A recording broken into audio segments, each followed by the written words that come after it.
we go. So once we're bringing on the one, the only, the media and sports aficionado, Rachel Hill.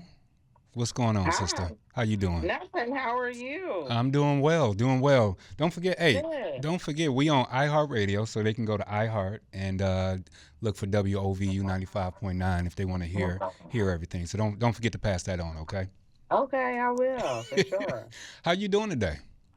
I'm doing okay. I'm doing perfect, actually. Good, good. So today is your day, and so this is our time to wrap up the month. So I got three heavy hitters. Okay. So Yes. first one, work life balance. Second one is financial resilience, and that third one is this concept of healing. So what I did was I did a search and tried to figure out what was the top three things that was being talked about on social media, and those are the top three things that are being talked about. Are you surprised by any of that? No, I'm not surprised at all.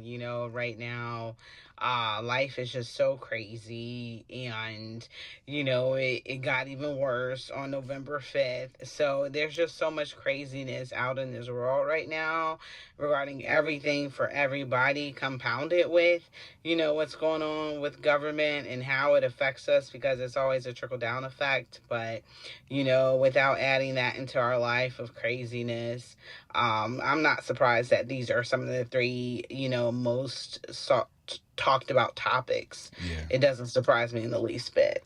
Yeah, it seems like I hate to say it, and I believe that I lost a friendship on November 5th. I believe I lost a friendship on November 5th based off of the conversation I had that day about the election. And I remember not watching the results because I understood and knew what was going to happen.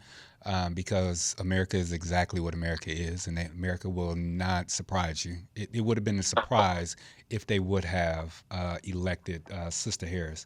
But with that said, I've to your point of the November 4th. I personally has been, seeing not only within myself but in others that malaise. When you think about that malaise, right? That November 5th is the key. What are some of the things that you noticed that changed even about you in dealing with the day to day? I pretty much kind of had to stop watching the news because it's traumatizing. Yeah. Every day there's something different, and people will be like, "All right, Donald Trump," and I'm like, "What did he do this time?" Because I didn't hear about it, But for me, it's traumatizing to watch the Yeah. news. I mean, just recently here in Cleveland, he stopped food distribution to the food bank, Yep. With the and USID cuts. Yep. Hmm. yeah, how is this taking care of America? How is this making Americans first when people are hungry? Right. But we kind of knew what was going to happen because Michelle Obama and Kamala Harris told Hmm. us what was going to happen, Yep. and Project 2025 told us what was going to happen too. The thing is, the people that voted for him thought it was just going to affect black and brown people, Yes. and they And didn't women. Don't forget they women. Don't forget. yeah, Yeah. yeah, and white women Yeah. too. They are often, key components of white supremacy as well. Yep. But they thought that it was just going to happen to us and nothing to them. And now, Yep. there's white people that need food Hmm. out of that food bank, Yep. and they're being penalized as well. And like I said, everything is a trickle down effect. It was only going to take a matter of time before it came to the average American Yeah. citizen, and you're seeing it now. I think the interesting part about that trickle down concept is that it is going to strike the higher level of the lower class first. The higher level of the Hmm. lower class are not people of color, just so that you know. The highest purveyor of SNAP or food stamps or public assistance are white women. The highest purveyors of contracts that are governmental or those things that are connected to governmental businesses or some type of contract related to some form of assistance or governmental assistance are men's business. Later on down the line, that's us, right? So the Hmm. people, white women and white men that voted and believed that it was going to, the Democrats or whomever was going to cater us didn't recognize that they were the ones that were going to get hit first, and then later on we got hit. You see what I mean about that? Yeah, the farmers, people who, Yep. feed us, are Yep. seeing that with the cutbacks that they're anticipating happening. And, they are going on social media saying they hope they don't lose their farms. And people are just like, I hate to well, laugh. they're like, I'm going to see the movies at 7 o'clock. Yeah. So, like, nobody cares because this is exactly what you voted This for. what So, this is exact, and I'm only reason why I'm laughing is because every now and again you got to laugh at ignorance and stupidity, right? mhm, So farmers, just so that you know, black farmers are less than 3%. So that means mhm, 97% of the farmers are not black. And when you and those that voted for those assistance or subsidies that the agriculture or whatnot the government provides, they weren't going to black farmers, right? They were mhm, going to the other 97 to 95%, and now you're angry because this is what you voted for. So mhm, we can do this all day, but let's uplift the people, mhm. okay? Yeah. All right, so our first topic is work life balance. What that basically means is your ability to both work and earn while also having the same amount of emotional, physical, spiritual energy to live your personal life, right? So that's what we're looking at. So it was the most discussed topic on social media. 72% of reports, people that were surveyed struggled balancing personal well-being and all that other good stuff. So for you, how do you manage, your work-life balance on a day-to-day basis? And I'll give you some of what I do and also what I tell people to do in my practice.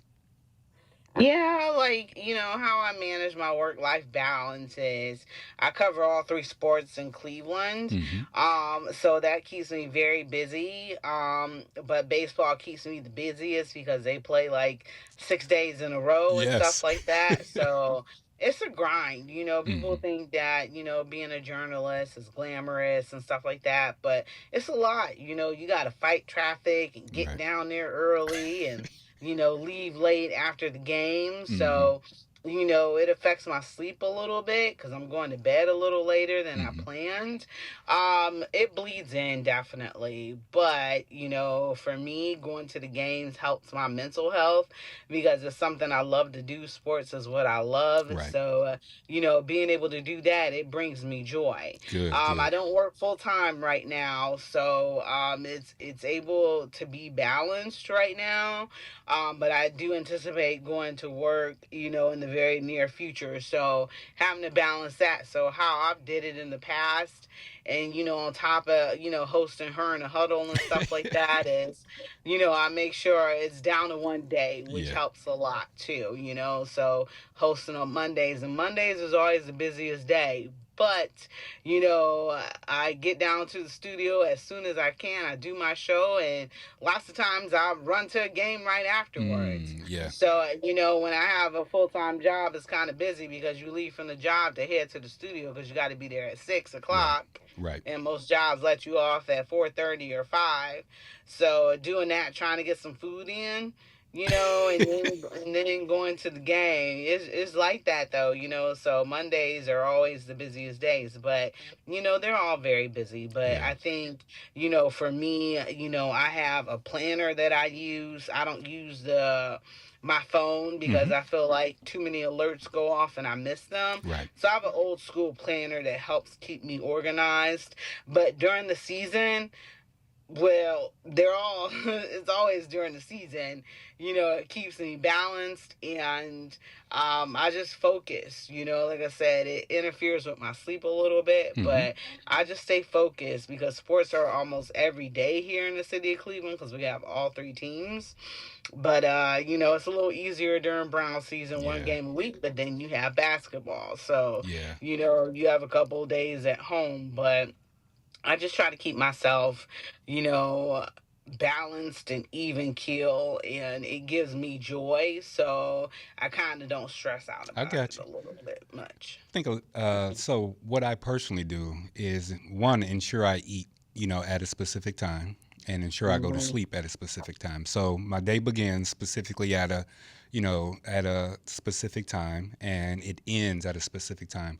Also, right before I go to bed, I make sure that I'm not watching any TV or scrolling. And throughout the day, in order to balance myself, I create a schedule. So I work for myself, and I get to do this, once a week as well. So a lot of people don't understand when you own a business, the business owns you if you lack the ability to mold your time. So I make it specific days that I work. So I don't work on Wednesdays, and I do this. So this is my therapy on Wednesdays. On Mondays, I do my administrative work. On Tuesdays and Thursdays, I see clients, and on Fridays, I do a lot more social media stuff. So that's how I do it, and that's how I allow myself to balance. Now, what I tell my clients is to do exactly what you do. Keep a journal, and in keeping that journal, it provides, or what is the date book? What is it called? The calendar. There you go. Yeah, Keep the calendar. you're keep the calendar and ensure that you're writing things down, and rely less on your phone, because just like any other white noise, those alerts become white noise, and you don't necessarily hear them. So those are the things that I talk about or tell my clients, because a poor work life balance will provide you with physical, mental, spiritual, and emotional burnout as well. What about you? Mhm. Yeah. I've yet to be burnt out yet. I think that that'll happen more during baseball season. Mm, Because I discovered a pattern. 1 week, here, and then 1 week on the road. right, So, when they're on the road, it's a little bit easier, right, right. to get that work life. But I'm watching the game when they're on the road.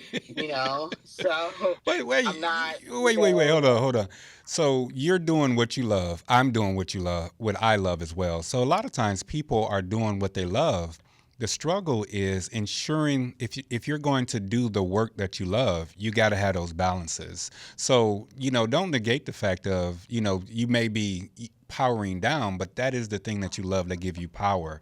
And I would ask that if there's anyone or anything that people love to do, just understand to do it, and not lose the love up for it, because you love what you do, Mhm. from what I hear.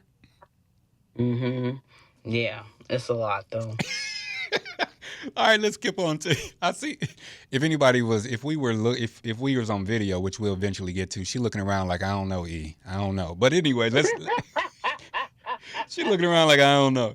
Let's jump over to financial resilience. So, what is financial resiliency? Financial resiliency is when there is an issue, having the ability to fund those issues. So, some of the things that are out of our control is the market, inflation. A lot of the stuff that is going on with Trump is out of our control.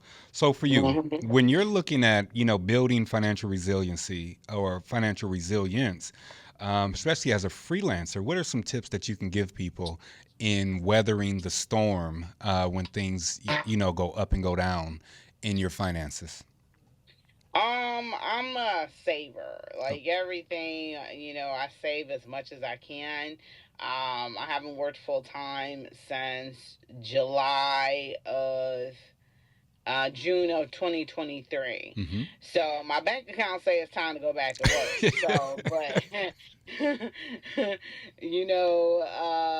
I just believe in saving because they say that you should have 6 months, savings for anything that happens, and I go above and beyond that because you just never know, Right, especially with this economy. right. My job laid off people because of Trump's tariffs and stuff Mm-hmm. like that. Mm-hmm. So you never know. They will walk you in. You will walk into a company, and they'll walk you out just as quickly as you came in, because they have to make job cuts too, regarding what's going on. I worked for a company that made water treatment supplies Mm-hmm. and, or water treatment machines, and a lot of that steel came from overseas and stuff like that. So when the tariffs hit, Yep. they had issues and had to lay people off. So, these types of things will affect businesses that you never even know. So, you always have to save, Mm-hmm. I have a certain amount going to my savings, I have a certain amount going into my checking, and then my savings account, so building that up Right. over Right. and over again. So Yeah. I think that's the most important thing. Also, when they say that, you should have this for a rainy day, they truly They mean that, truly because mean that. you Right. just don't know, and you just don't know what's going to happen these next 4 years. So saving is imperative. Yeah. I would also like to add, so a lot of times we think of diversification of funds, or how you're using those funds, usually for freelancers or entrepreneurs. But when we're looking and adding different forms of income, when we're looking at the average person, I tell people, you are, despite you getting a W 2, you are an independent contractor for that company, and you should treat yourself in that manner. So look at yourself as a business and look at your talents as a business. So you want to make sure you diversify, or whatever that business that you're working at provides you, whatever skills it provides you with, use those skills to be a consultant somewhere, because as long as you don't have a non-compete clause, you're good. Use that talent or that skill to do some public speaking. So just simply because an individual is at a W-2 and they're not a entrepreneur or a freelancer, you still can, whatever those skills that your company has provided you, you can diversify or have multiple streams of income. So never pigeonhole yourself because you are a W-2. Use that security, just to be real, because that check is still coming every 2 weeks, to diversify your money. Not only what Sister Hill said, but also just using your skills and talents to bring in extra money, because you are a business of yourself also. What's your thoughts on that? That's absolutely true. And, one of my old supervisors told me that, when he works a job, he looks at it as his own business. Mm-hmm.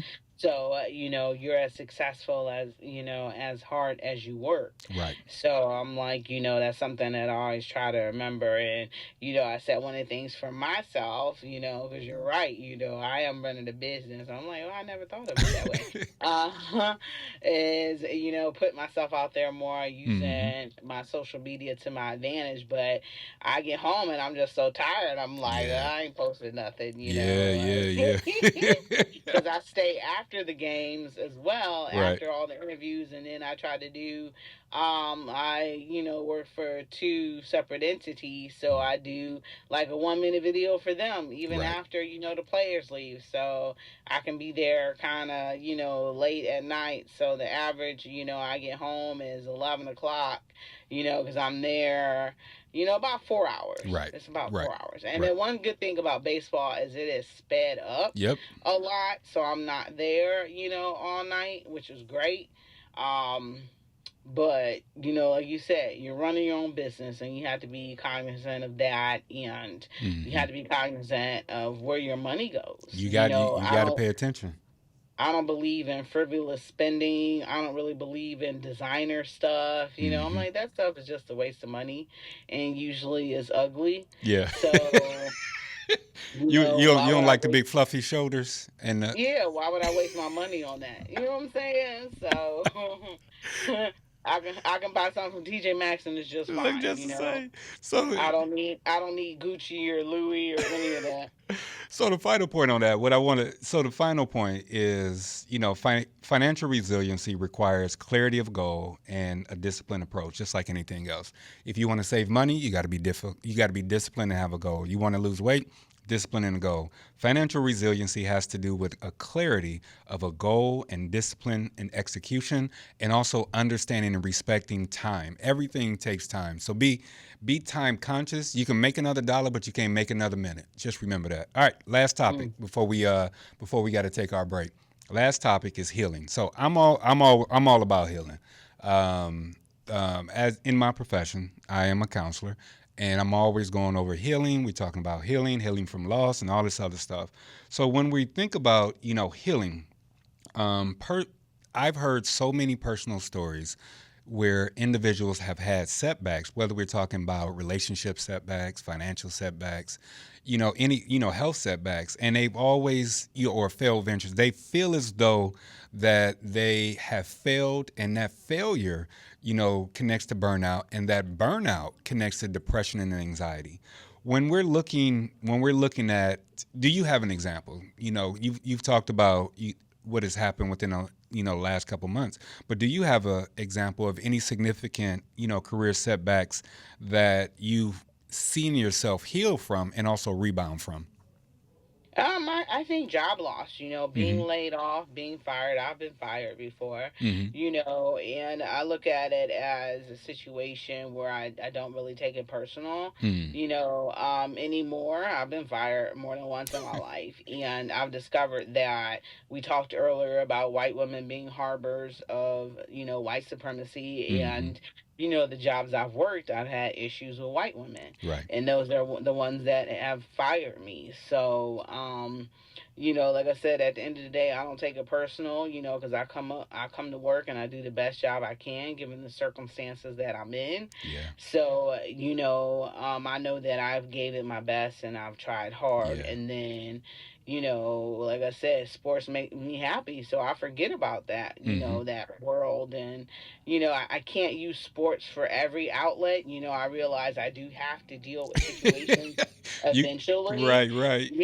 but the sports, like I said, it helps my mental health so much because I get trapped, Mm-hmm. into the games Yeah, and the yeah, scenarios, and yeah, I put it off for hours and I don't think about it, but I've had personal and professional setbacks, and I just, power on. I think the older you get, the more emotional regulation you have, yeah, and you're able to deal with certain things in a constructive way. yeah. And you just, utilize these situations to come back stronger, harder, and move forward. When they say, every, once a door closes, another one Yep. opens.